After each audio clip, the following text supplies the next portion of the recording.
Okay, dito kami sa Maribitaya School. Yan. Nagbe-brigada kami dito. Tulungan namin dito yung mga Thai teacher, pati ibang mga ano. Ito, mga Pinoy teacher. Yan. Bali, back up lang kami, back up.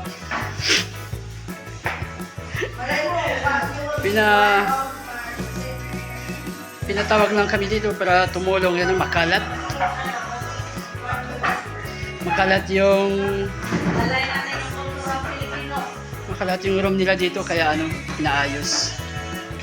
Every year kasi nagpapalit sila ng ano, ng classroom kasi nga ibang level na yung hinahawakan nila, kaya pati classroom palit din sila.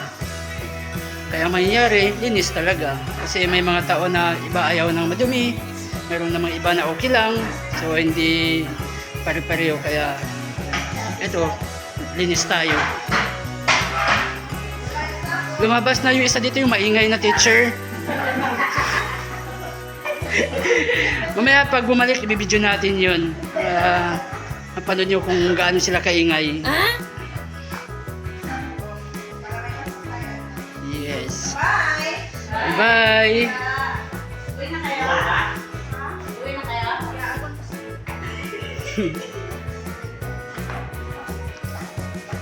Ayan, pero maganda yung school nila dito, malaking building dito sa labas. Yan o. Yan, kindergarten lang to, pero kita nyo naman yung ano, yung building kung gano'n kalalaki. Madaming rooms talaga. Ayan, may playground pa sila.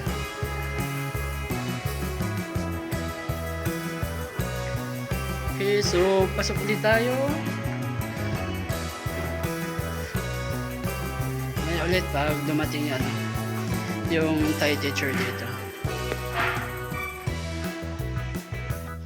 Yan, dito pa din tayo sa ano, sa loob na ano, ng building ng Maribitaya School, kindergarten. Mapapansin nyo yung mga decoration. So, sa taas yan. Pambata talaga. So, kindergarten to. Pagkatapos, kapag meron silang swimming lesson, so ito yung kanilang pinupuntahan, swimming pool. May swimming pool yung school nila dito. So tingnan natin yung swimming pool nila. Tapos meron dito, yan, kasi nga ito ay Catholic school or Christian school. Yan. Tingnan natin yung swimming pool. Yan. So yan yung swimming pool nila dito.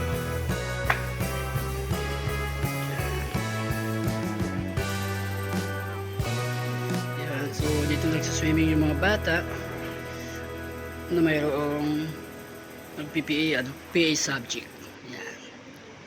So, ayan o. Ang ganda, diba? Saan ka makakita ng kindergarten na mayroong ano, diba? May swimming pool sa loob. Yan.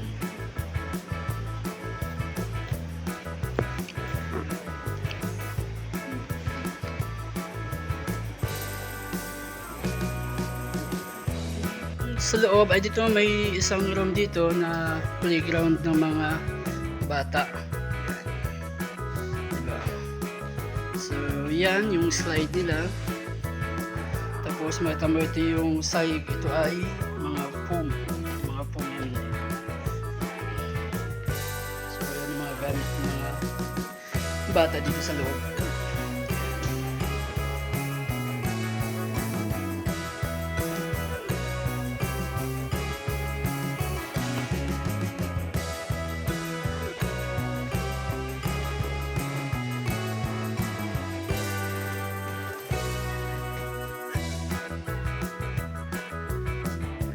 So siyempre dahil dito sa ano, sa loob playground, ayan, meron sila mga aircon dito. Isa, dalawa, tatlo. So i-imagine ko lang kung gaano kalamig dito pag na-open yung tatlong aircon na yan. Tapos meron pa sila mga ceiling fan. Ayan, sa taas. So ganyan, ganun kaganda dito sa Maribitaya. Talaga talagang mag-i-enjoy yung mga bata dito. Matututo na, mag-i-enjoy pa.